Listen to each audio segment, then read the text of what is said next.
Welcome to Three Thoughts Song. This is a very exciting episode for me. It's the first time I'm doing a video episode, and I couldn't think of a better guest to have today than Randall Hunt. Randall, how are you doing today? I'm doing great. How you doing, bud? I'm doing fantastic. I am so happy you made the time for me and for the audience because the topic that we're going to discuss is of great importance to me. I believe that the things that we're going to be discussing today should be known to everyone because it can lead to a lot of good things when it comes to health and well-being. But before we get started, can you please give us an intro on who you are, your story, and how did you arrive to where you are today?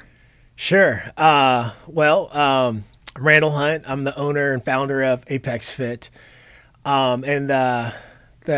My journey into fitness was a unique one. I totally backdoored into the profession. And so I grew up in Compton, California, in the inner city. And when I was young, my dad came when I was 6 years old. He sat on the edge of my bed. He goes, "Son, we're black, we're poor, we live in America. Not only are doors going to be shut your entire life, they're going to be chained shut." And he goes, "Do you want to accept that you have two options. You can accept that these doors are shut, or you can get really good at kicking doors down." So I said, "Hey, Dad, I want to get good at kicking doors down." He said, "Well, champions kick doors down, and champions don't sleep in past 6 o'clock." So from the age of 6, before school, after school, I was always working on a craft. And coming from the inner city, sports was your way out. Ironically, for me, this is before Tiger Woods era, I picked golf as my sport. And the reason why I picked golf is because in the hood where I was, there weren't other kids that wanted to practice as much as I wanted to or needed to, really. So if you think about you're playing football, you're playing baseball, you're playing other sports, you need someone else to fully play the sport, where golf is the one sport that you don't fully need to do. So I started riding my bike to Dominguez High School, which was less than a mile from my house. And Dominguez High School at the time in Compton was #1 in the nation for violence and crime. So when you're young, it's kind of one of those things, you're innocent, you don't know anything different. That's all I knew. I thought it was normal to see graffiti everywhere. I thought it was normal to see shootings and muggings. I thought everybody saw that growing up. So I taught myself how to play golf as hitting balls in a dirt field. And I didn't have the advantage of like an instructor or those things or lessons. We couldn't afford any of that stuff. But for me, it was just like, I'm going to practice harder than anyone. So no one's going to know their game more than me because I'm not going to put the time, not willing to go to the depth I'm willing to go to, was kind of my edge. And so I learned to journal, so I would swing a certain way, the ball would curve a certain way. So I just taught myself how to journal and see patterns, which ended up playing very valuable for me later in life. So I ended up becoming one of the top juniors in the country. And I got a full ride to Pepperdine University for a golf scholarship that just won the national championship. So they were #1 team in the country. And for the first time in my life, I'm like, here I am. I have access to brand new equipment. I got, I don't have to go pick up my balls. I can hit balls on a normal range. We have access to everything. And ironically, I was coming back from church on the 10 highway, and there's a hill where you go over a hill, and the sun was kind of blinding. And so over on the bottom of this hill, all the cars came to a complete stop. And I was driving, and one of my buddies was like, "Hey, we're about to get hit." And I turned to look to see see what was behind me, and a car plowed into me. And I didn't know it at the time, but there is a nerve group called your brachial plexus that goes from your C5, C6, C7 vertebra in your neck that run all the way to your hand that control the modalities of your hand. But I had scar tissue form drastically over that area. And so what happened for me is I lost the use of my right arm. And so you can imagine I was the highest paid player, and I say paid player back then, it was scholarships. You have 11 guys on a golf team, there's only 4.5 scholarships, which means to get a full ride is a pretty big deal. Yeah. Right? So I had a full ride. I was the highest person. I was a very expensive horse to be lame. So they flew me around the country. I went all over the world. I had 3 different surgeries. They're like, "We got to get this horse on the track." And I'll never forget, I saw the #1 spine surgeon. It was a guy in Dallas. And he said to me, he's like, "Randall, you're never going to use your arm again. You need to accept that you're going to live the rest of your life in chronic pain." And so I remember there was a bus stop outside of his office. And I went and sat down at this bus stop. And I'm like, "Hey, this is the one time I'm going to allow you to feel sorry for yourself. You're going to cry it out. You're going to get this all out. And then it's game time. It's go time. We're going to go.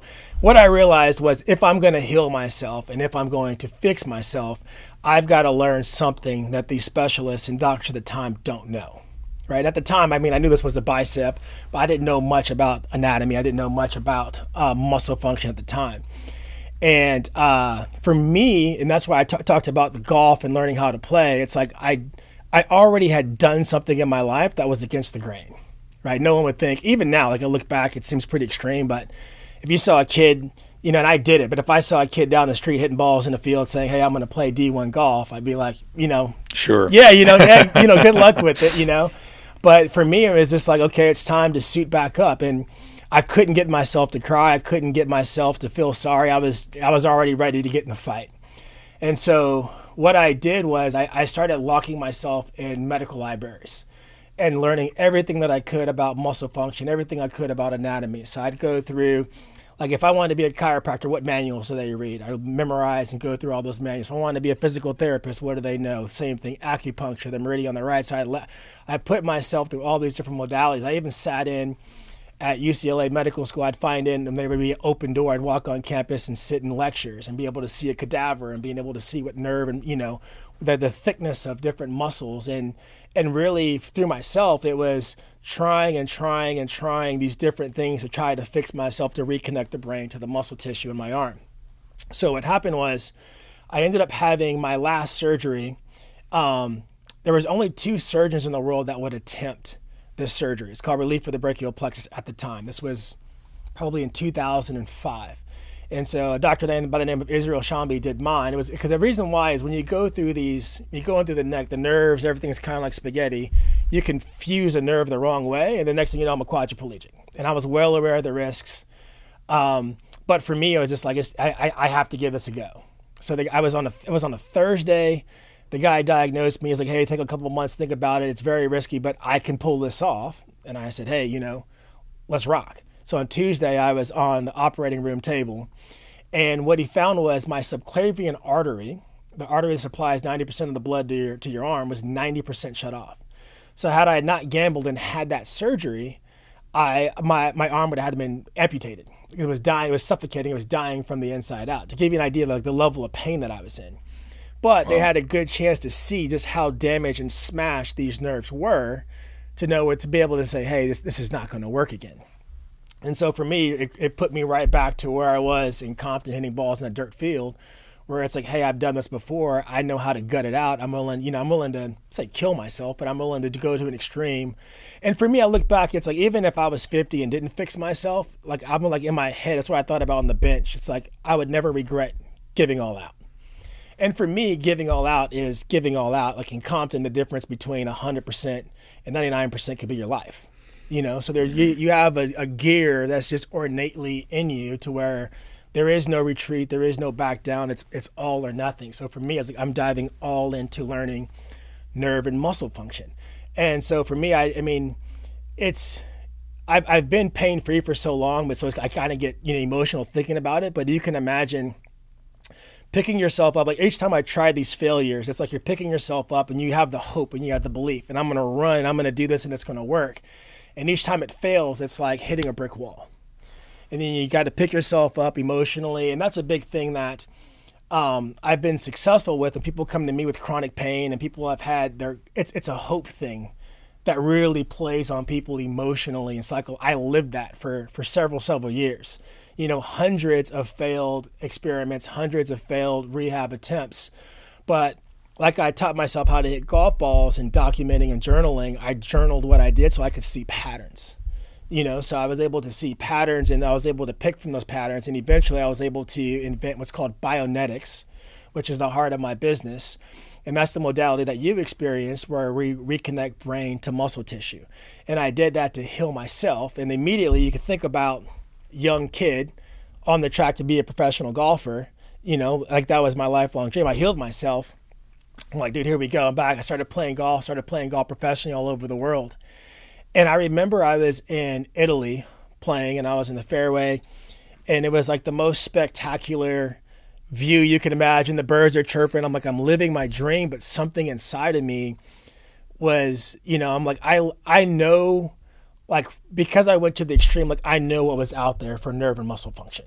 Like, if I could have found something that was written, I would have found it. And the people, like, they were flying me around, like, I was with the who's who, and it didn't exist. And so what I thought to myself was, I was like, I wonder if I'm a believer in God. I believe things happen for a reason. I'm like, I wonder if God gave me this unique intellectual property and allowed me to get on this path to heal myself to play golf professionally, or did I get this knowledge to try to help other people?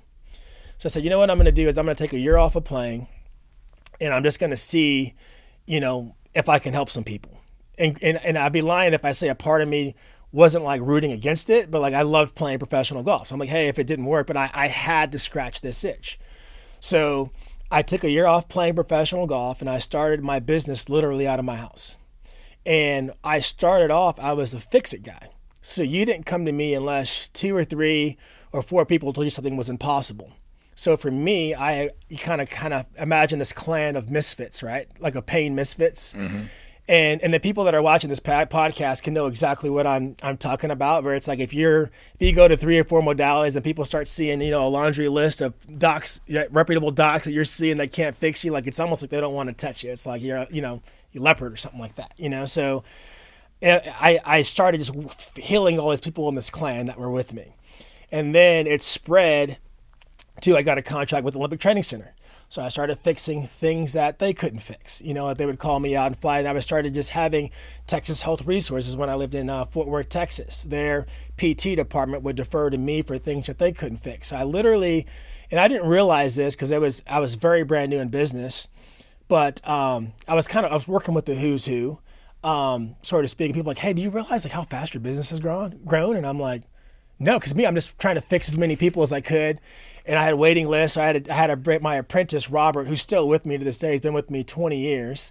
I taught him how to do. And that was one of the biggest things for me I was like, for me, I didn't know, and I didn't want it to be this way, but I'm like, what if I'm this healer? And it just makes sense to me. There's something magical about me.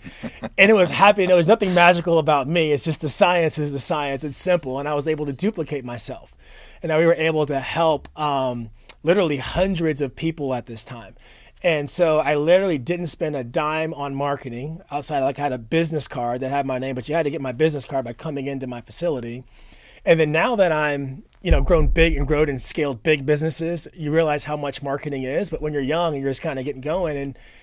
And what I realized for me is I enjoyed fixing people and helping people more than I enjoyed playing.